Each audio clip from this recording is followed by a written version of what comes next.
Have a nice day to everyone. I am the first reporter of the chapter 12. So, this is our topic motivational techniques and relationships of need and motivation. So, when we say motivation, what comes up into your mind? Motivation is a complex phenomenon. Several theories attempt to explain how motivation works.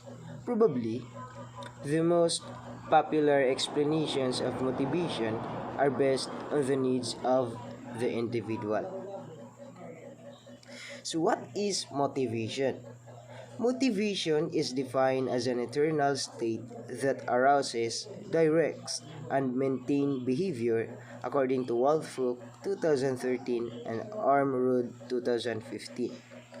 It is also defines motivations that something that energizes, directs, and sustains behavior. It gets students moving, points them in a particular direction, and keeps them going.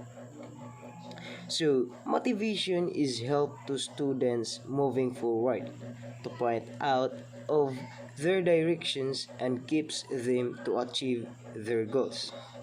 From these definitions, motivation represents a force or energy that makes one move or behave toward a goal and sustain it. It is thus important to consider students' motivation as a factor of learning. Education has considered and studied the relationship of needs to motivation because it provides the platform for developing methodologies that drive students to achieve the best learning possible. So, we have here the perspectives of motivation. This is the four perspectives of motivation. First is the trait perspective, and second is behaviorist perspective, and the social cognitive perspective, and lastly the cognitive perspective. So, the trait perspective. According to the theorists who hold onto the trait perspective, motivation is an enduring personality characteristic which people have at differing amounts. Some people it to a greater extent and some to a lesser extent.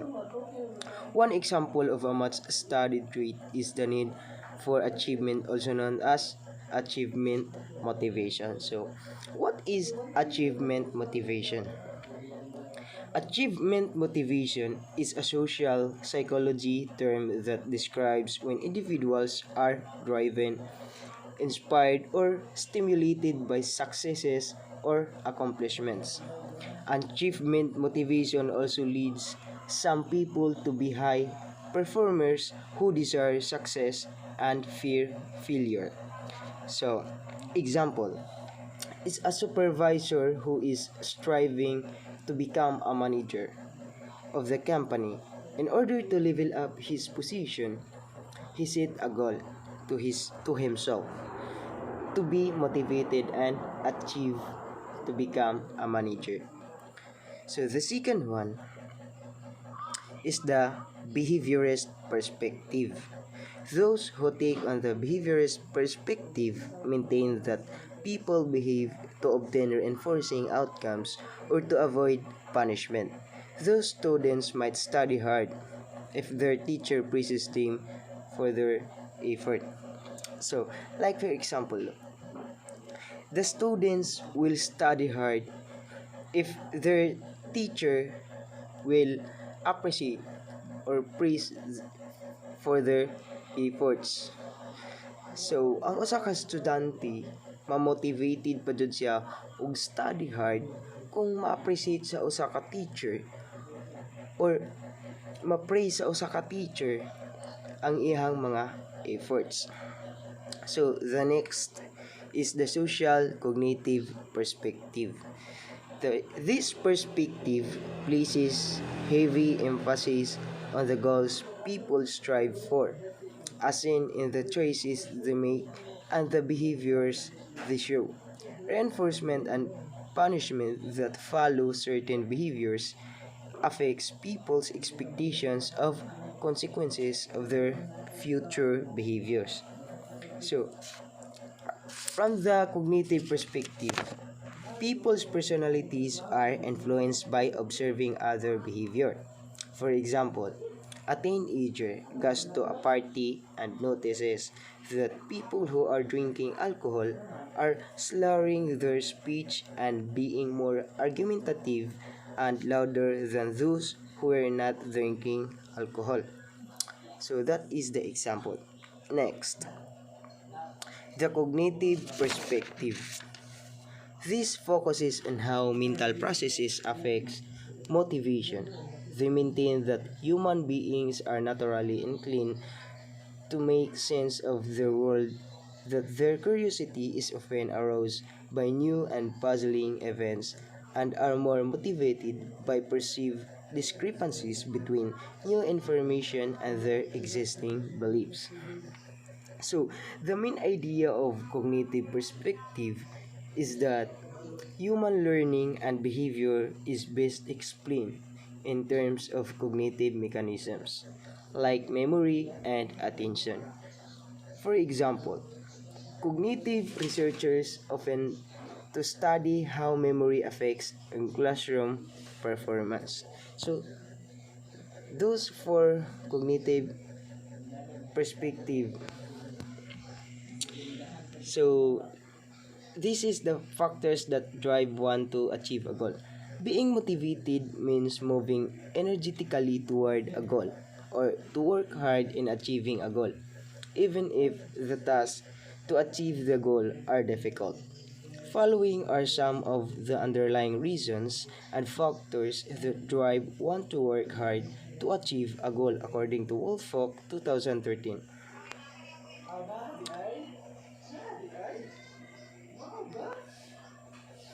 So, this is the factors that drive one to achieve a goal. First is drives to satisfy a psychological state like hunger. So, drives. So, we need to satisfy our psychological needs like hunger. So, second, B is the basic desires. Desires to be accepted, and recognized. Incentives, expected rewards after achieving the goal. So, if we can overcome our goals, or if after we achieve our goals, so we expect that we have our rewards. Fears, fear of ensure of criticism. E, goal is an important goal for the individual to achieve. So we this is understandable that goal is very important for the individual so to achieve. And social pressure, pressure from family or social circle, so to achieve our goals. So ma-pressure ta from our family or our circle of friends, no? So self-confidence, desire bigger amount of self-confidence by achieving our goals. This is very important, the self-confidence. We have a self-confidence that we can overcome our goals.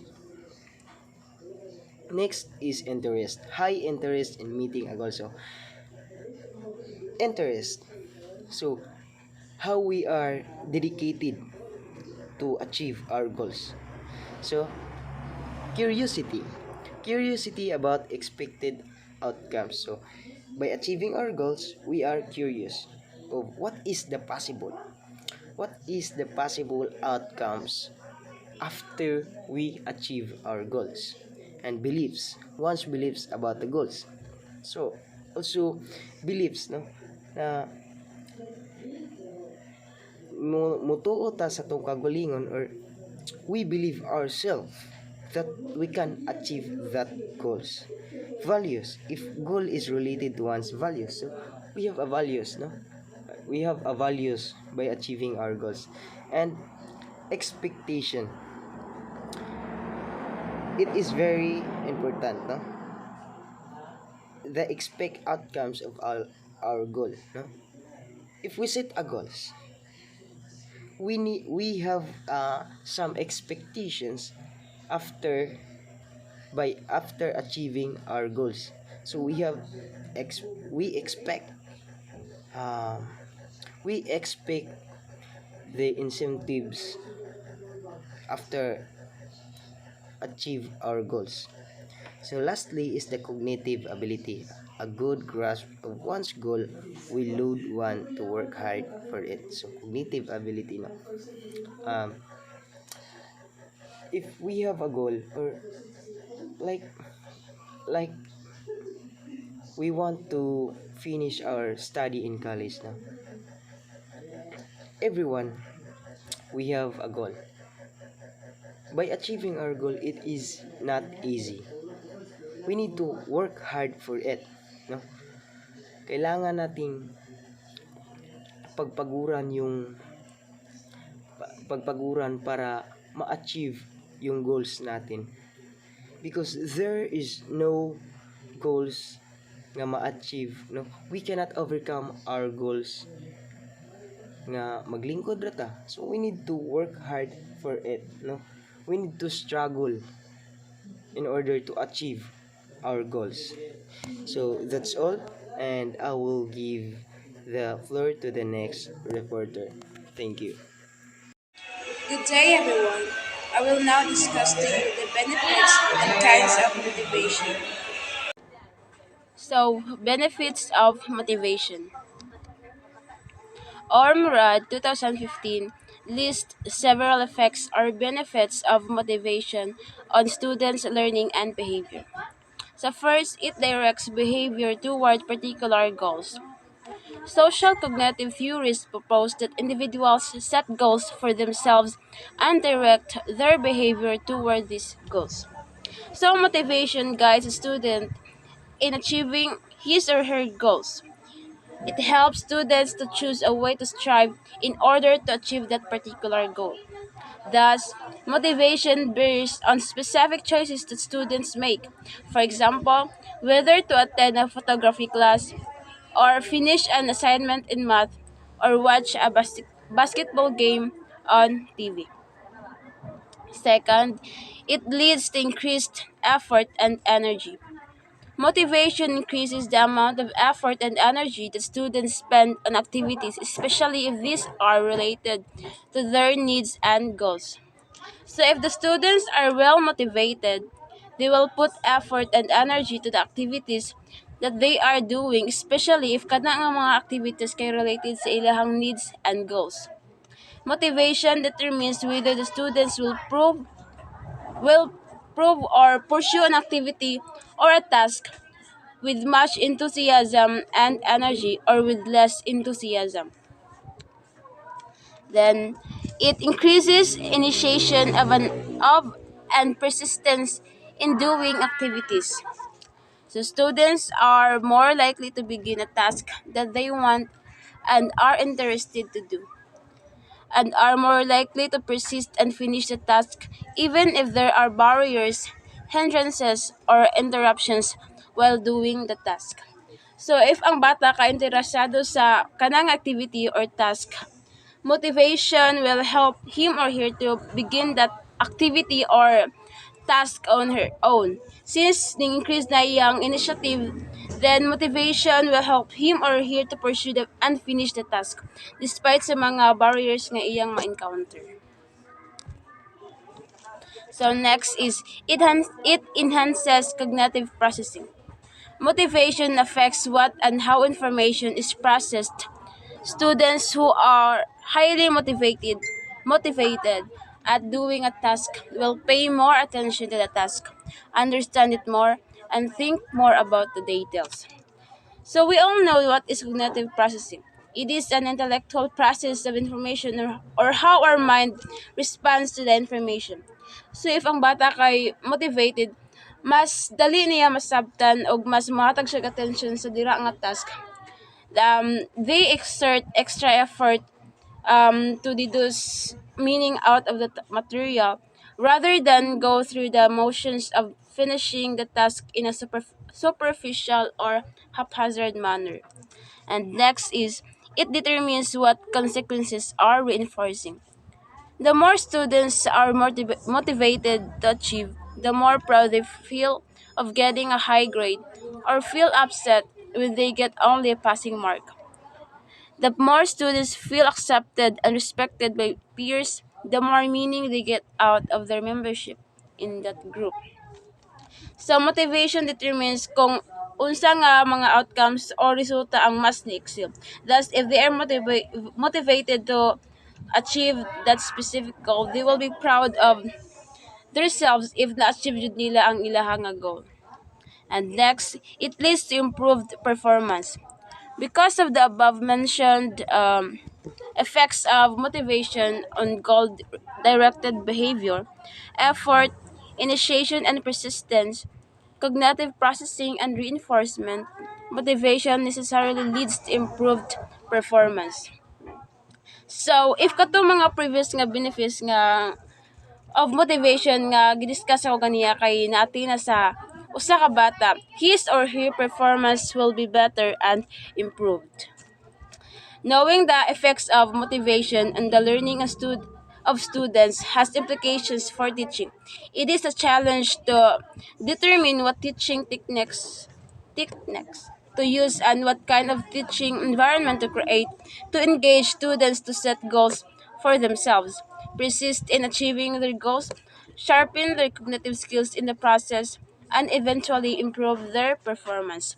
So, those are the 6 benefits of motivation. So, next is the kinds of motivation. So, there are two primary kinds of motivation, which are intrinsic motivation and extrinsic motivation. So, first, intrinsic motivation. The natural tendency of an individual to seek out and conquer challenges as he pursues his personal interest and exercise his capabilities. When intrinsically motivated, there is no need for incentives or rewards because the activity itself is satisfying and rewarding. It is based on motives that the individual is trying to satisfy. So, a student with intrinsic motivation wants to do the task or activity for the pleasure involved in doing the task itself. The student may do the activity because it's fun, enjoyable, and satisfying. For example, a student who may be practicing to sing chooses to do so freely because it is a personal interest and he or she enjoys it. So, moto siya ang intrinsic motivation wherein ga-involved og personal interest and wala siya ga expect og reward or wala siya ga-avoid og punishment. So, motive is a thought, feeling, or condition that causes one to act. So, ang kaning motive, bilang na siya sa intrinsic motivation. Parang factor ni siya nga makakuan sa bata para ma-motivate. Then next is extrinsic motivation. Extrinsic is conquering a challenge for reasons like earning a high grade, avoiding punishment, please a teacher, or some other reason that has very little to do with the task itself.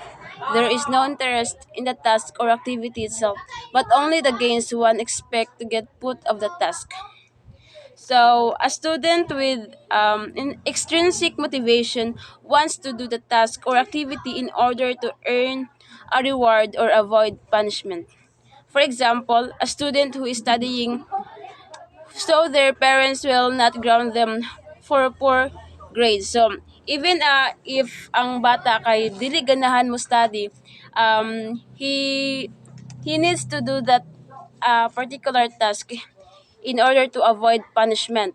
So, muna ang extrinsic motivations. The difference between intrinsic motivation and extrinsic motivation is that in intrinsic motivation, a student may do the activity because he or she finds it satisfying and interesting, and he or she enjoys it.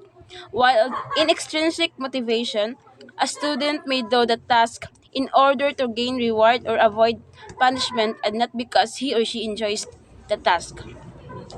For instance, when reading a book, a student with intrinsic motivation will do it because he or she is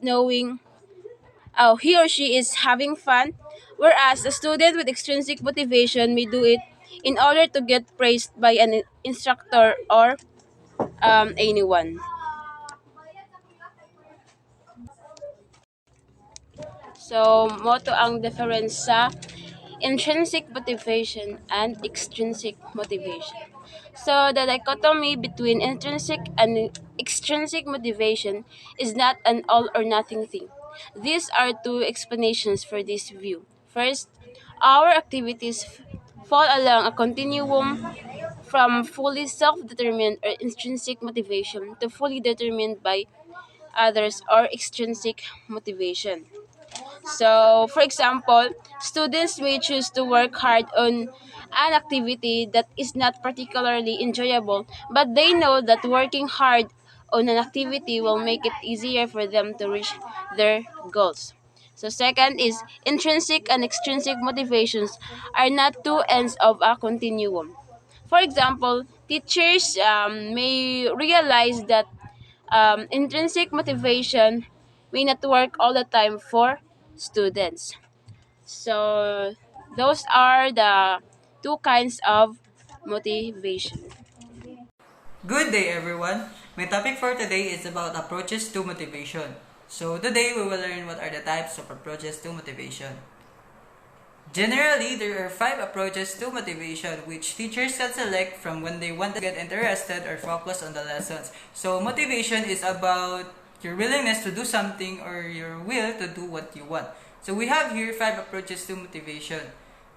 First, we have behavioral approach. Student motivation starts with the teacher doing a careful analysis of the incentives and rewards present and available in the classroom.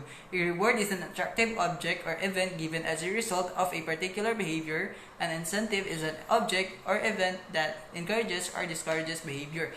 Like, this behavioral approach is about the reward and punishment. So you can use this approach to motivate the students. Like, you can give them reward if they do the task that you have given to them successfully, and then you can also give them punishment if they did not do the task successfully. So that is behavioral approach. Next, we have humanistic approach. This approach emphasizes intrinsic sources of motivation like need for self-actualization or the need for self-determination. From the humanistic view, to motivate is to encourage people's inner resources to their sense of competence, self-esteem, autonomy, and self-actualization. It is thus important for teachers to provide activities or opportunities that will develop students' self-confidence and a sense of competence inside the classroom. So it is about the self-confidence of the student. So you can use the humanistic approach to help the students develop their confidence or their self-confidence. And you can provide activities, and you can provide also opportunities that can help them to show their talent and you can also give them opportunities to help them show what they are in the classroom. So that is a humanistic approach. Next, we have cognitive approach. This approach emphasizes intrinsic motivation and believes that behavior is determined by our thinking, not because we were rewarded or not punished for past behavior. So cognitive approach, it is about your thoughts of being motivated by yourself. Like, you can use this approach to help the student nga magkaanaa goals sa ilahang kaugalingon. Like, you can share what your experience and share what your goal, so that the students will think nga they can do what you did. So next, that is cognitive approach. So next, we have social cognitive approach. Motivation is seen as the result of two forces: the individual's expectation of reaching a goal and the value of that goal to the person.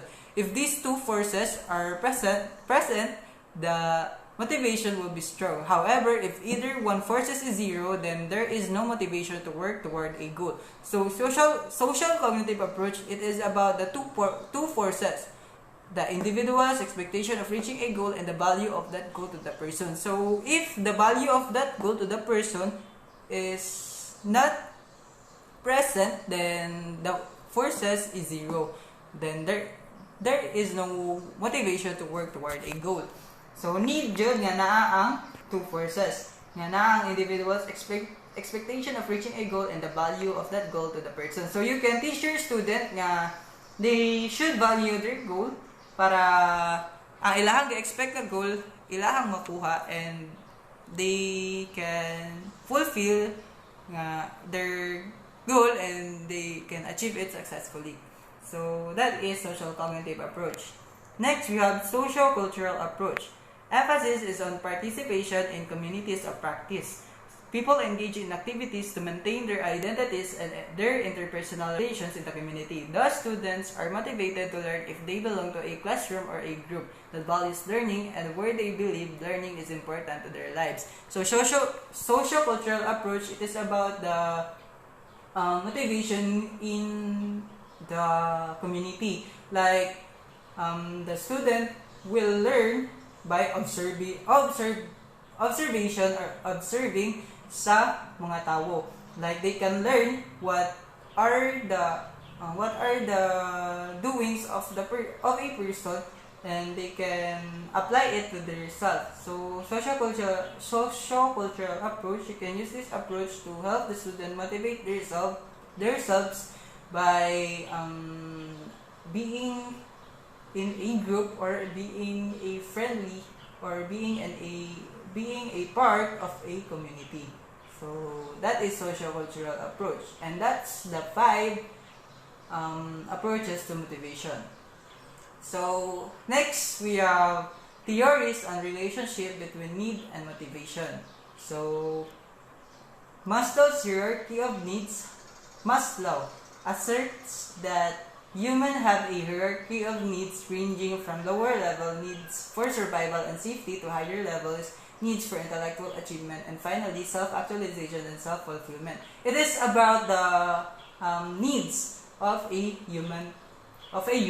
So today we will learn what are the needs of a human to finally achieve their self-fulfillment or achievement. So first, we have physiological needs. Here, in physiological needs, it is about the everyday nga ato ang gikinahanglan. Hunger or thirst, sleep, sa pa, mga to eat or food, that is physiological needs. And next, we have safety needs. Kung naa na tayo hunger, thirst, sleep, or naa na tayo pagkaon, naa na tayo inom, na natay katulugan or makatulog ta, we also need safety, di ba? Like security, protection from danger, and freedom from pain. Freedom from pain sa inyong mga kasing-kasing. Joke. So it is about your safety. Yeah, you can, or you need house to you need house para mapuy-an and para mahimo ka nga safe sa mga danger. So next, we have social needs. If we have physiological needs, safety needs, we can have social needs. Social needs is love needs, like friendship, giving or receiving love, engaging social activities, and group membership. So here, in social needs, it is about the having friends, or you can also being a part of a group or a gang. And then if you're thinking mo ganahan pa kag napakailain nga kinahanglan, so this is it nga ang number 4. So it is esteem. So it is need for self-respect and for others. The desire for self-confidence, achievement, recognition, and appreciation, feeling good about oneself. So it is about achievement nimo sa imong kaugalingon. And then kana po need nimo nga self-respect and sa respect po sa others sa imuha. So that is esteem. So here in 5 or the higher need, it is about self-actualization to become everything one can be. And then mo na siya, we can nag money, like we can we can earn money, and then we can buy a house, we can do the 1 2 3 4 needs, or we can have the needs of physiological needs, safety needs, social needs, esteem. If we have these 4, we can have this self-actualization. So that is our hierarchy of needs, or Maslow's hierarchy of needs. Self-determination, need for competence, autonomy, and relatedness. Self-determination theory espouses that we all need to feel competent and capable in our interaction with others, have choices, and a sense of control over our lives, and to belong to a social group. So that is self-determination. So here in self for competence, it is about your achievements in your life. Here in autonomy, you can autonomy is like your willingness to do something na wala ka gi pugos bitaw. And then in relatedness, your experience and the experience of others nga you can think, and you can have a motivation also to yourself to be more active and to achieve your goal. So self-determination that we all need to do to feel competent and capable in our interactions with others. It is about your connection sa tao. You should be more capable sa ilaha. So that is self-determination. So mabalik ko sa hierarchy of needs nga, if you are a teacher, you should teach it, or it should teach this sa mga students nimo to know what they are needed. So thank you. That is my lesson for today.